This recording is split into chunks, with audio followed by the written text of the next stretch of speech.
Cruise news time. Well, we got more Carnival cancellations, a big announcement from Disney Cruise Line, a weird thing involving the Bermuda Triangle, and cruise fraud.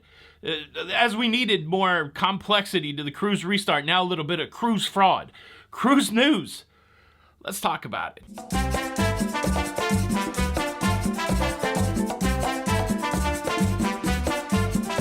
Hey, what's up everybody? Welcome to Lido, Loca. I'm your host, Tony, your guide into all things cruising. Today we're going to take a look at that cruise life. We're going to look at some cruise news, and then we're going to broach a subject that's a little sensitive. Do you know the luggage handlers at the port? Should you be tipping them, and how much? There's an interesting debate raging about that. We're going to talk about that, but cruise news. Let's talk about that first. Let's kick this party off with the Carnival cancellation news. This just coming out. The Carnival Miracle is going to be going into dry dock in October and November, and so they've canceled some cruises, and the Carnival Radiance is going to take over the itinerary on the West Coast for the Carnival Miracle, and that's causing some cancellations of the Carnival Radiant sailings. The specific sailings that we're talking about being canceled: Carnival Miracle on November the 3rd and November the 8th. And to get prepared to take over the sailings for the Carnival Miracle, the Carnival Radiant sailings from October the 7th to October the 28th, all 2022, have been canceled. Dun, dun, dun. There's a couple options for people that are being canceled on these cruises that they can reschedule to another cruise, locking in the rate that they paid for a comparable sailing. In addition, they'll get a $50 onboard credit, or they could also opt for a full refund, get all your money back. So yeah, there you go. Cancellation day on the West Coast for Carnival cruisers. Were you impacted? Were you on the Radiance? Were you on the Miracle this fall? Leave a comment below. Quick update from the stories from the last few days. Yesterday I was talking about Azamara returning to service, all of its ships back in service, and it sounded weird in my brain. I did a quick Google search and said, who is Azamara related to? I came up with Royal Caribbean, and then after the show went live, you guys helpfully reminded me that even I reported on it, that Azamara sold off to Sycamore Partners, like kind of an investment firm, and so Azamara out on their own. But the story remains the same. They are back to full service. They've completed their cruise restart, and thanks for everybody in the comments for helping me out. Sometimes it's hard to access everything up in my brain. Does anybody else have that? I'm 50 years old. Give me a break. No, I think I do okay. But yeah, Azamara, independent, not owned by the Royal Caribbean Group anymore. Thanks for that. And also there's more news coming out about the Carnival Freedom. That's the cruise ship where the whale tail caught on fire. We know that today is the day that they're transferring people from the Carnival Freedom over to the Carnival Magic so that they can return home to Port Canaveral. Of course, that resulted in the sailing on the 27th of May for the Carnival Magic being canceled. It resulted, of course, in the next Carnival Freedom cruise being canceled. I believe that guests that are impacted on the next couple Carnival Freedom sailings were notified. Were you one of those people? I would love to hear some feedback on that. Now let me hit you in the face with some really big Disney Cruise Line news.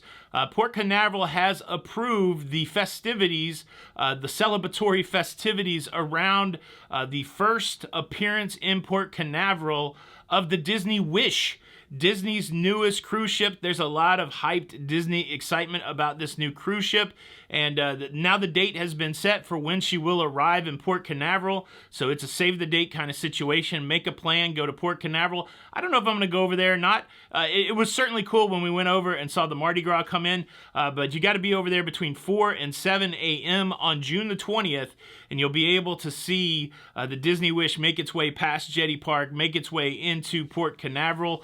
I'm certain that that area will be packed with people as this brand new cruise ship for Disney, the first one in a while, brand new cruise ship for Disney makes an appearance. Disney fans out there, if you live in Florida, if you live in the area, are you going to be making the trip to Port Canaveral to see the very first appearance of the Disney Wish? Are you excited? Now, the next cruise news story is a little trippy, and it hits me a little close to home of my own insecurities and fears.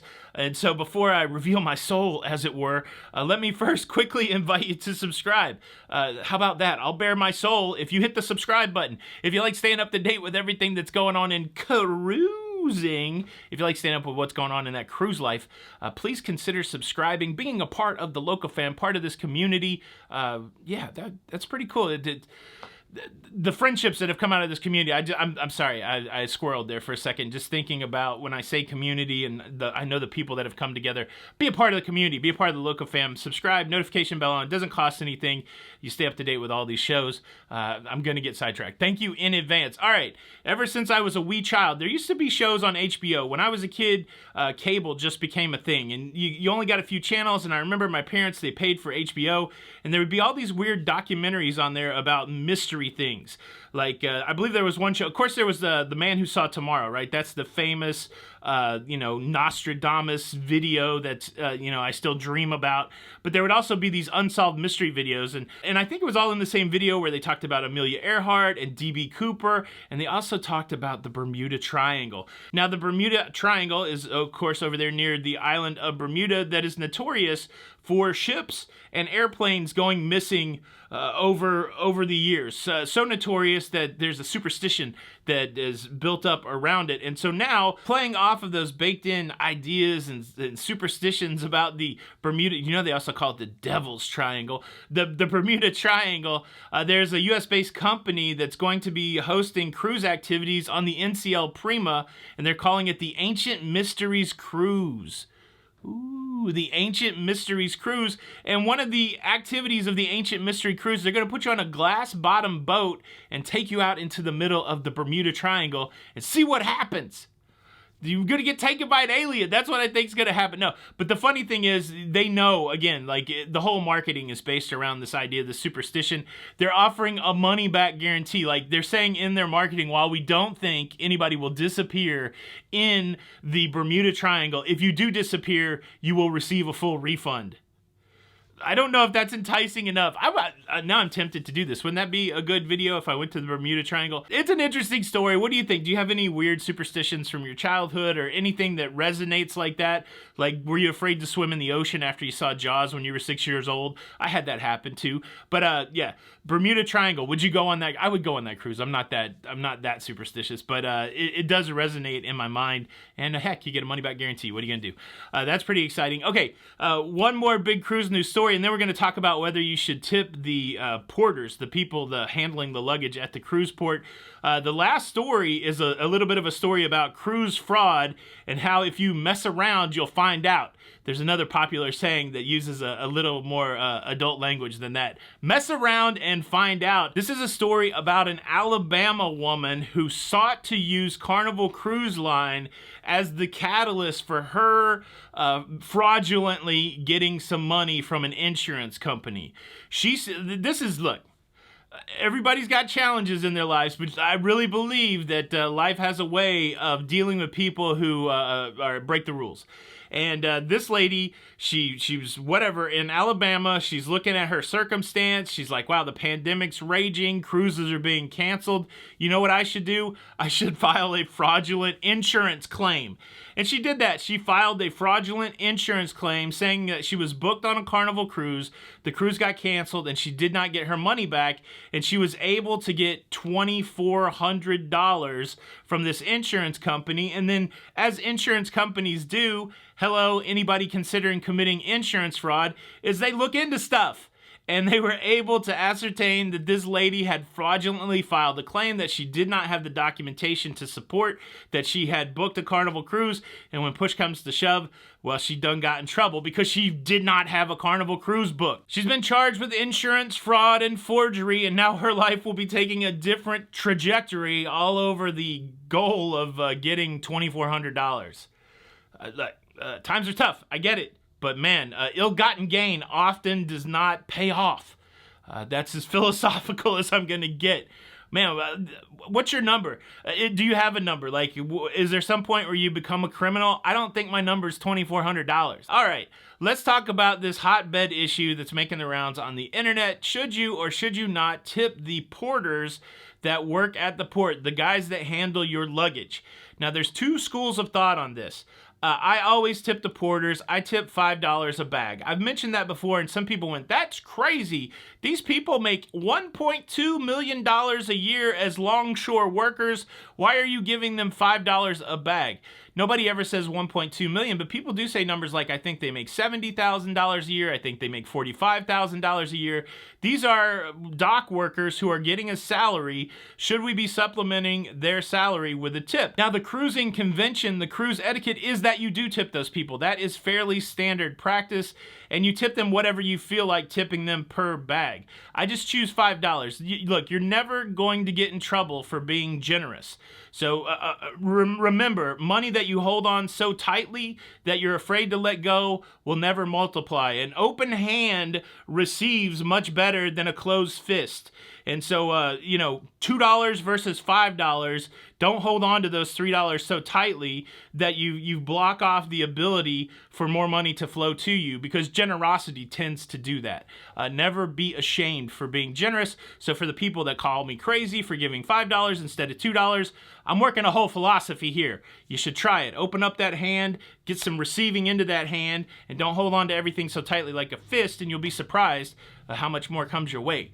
That's just that's an aside. But anyways, it opens up the great conversation. But the other part of the conversation, so we can have that conversation. Does anybody definitively know how much a dock worker makes? I've heard these numbers thrown around. I hear it as speculation. I've never seen any data on it. Has anybody ever looked it up? Is there a labor chart? Do we know how much these dock workers make? And does it matter when it comes to your generosity? That's one part of the conversation. But the second part of the conversation is, these guys will get salty with you if you do not tip them. And I don't like that. And so that's a whole nother conversation about giving. Are you an unconditional giver, right? You give for the sake of generosity. You give to honor the person that's doing something for you, carrying your bag, giving you service, that kind of thing. Do you give to honor that unconditionally, or does the person's attitude matter? And look, I'm like that my whole life. I'm happy to give my kids anything, but sometimes when they ask me for stuff, I'm like, oh, I wish I would have just given it to you. Now I'm annoyed that you've asked for it. That's something that I'm working on personally, but this is the same situation. If the guy's giving you a hard time for not giving them a tip, does that compel you to give them a tip, or does that compel you to say no? I almost said something else. Does that compel you to be like, look, you're not happy to be receiving my tip, so I'm not going to give you a tip? I don't know. I think the default should be to just be generous unconditionally and let the fruit of the generosity come back your way, and let people's own sourness work out within themselves. You can't fix all that, but there's the debate. There's the conversation. How much do you tip the porter? Should you tip the porter? Does anybody have hard data how much money they make? This debate's been going on for the 5 years that I've been in cruising, and I'm assuming it will go on forever. There's some people that like to tip, some people that don't like to tip. I think that's the core issue. But yeah, there you go. Boom! That's your cruise news. Happy Saturday, everybody. I hope you guys are rocking and rolling. We're just doing great here at Lido Loca headquarters, trying to figure out if we're going to cruise before August, and we got no plans yet. So that's unsettling. Look, if you want a guide on how much to tip people, I did a video on that, like what I do as a rule of thumb. You can check that out. And do me a favor, hit the like button. If you like the show, hit the like button. And look, if you do not hit the like button, unfortunately, I'll be forced to punish you, and your punishment will be this. On your next cruise, even though you tip the porter, your luggage isn't going to make it to your cabin. That's hardcore. I really hate to put that on you. You can avoid that by, you're not superstitious, but you can avoid that by hitting the like button. This is Tony for Lido Loca. Until the next time, we'll see you on the Lido. On the Lido! I wish I was on the Lido. Bye. Happy Saturday.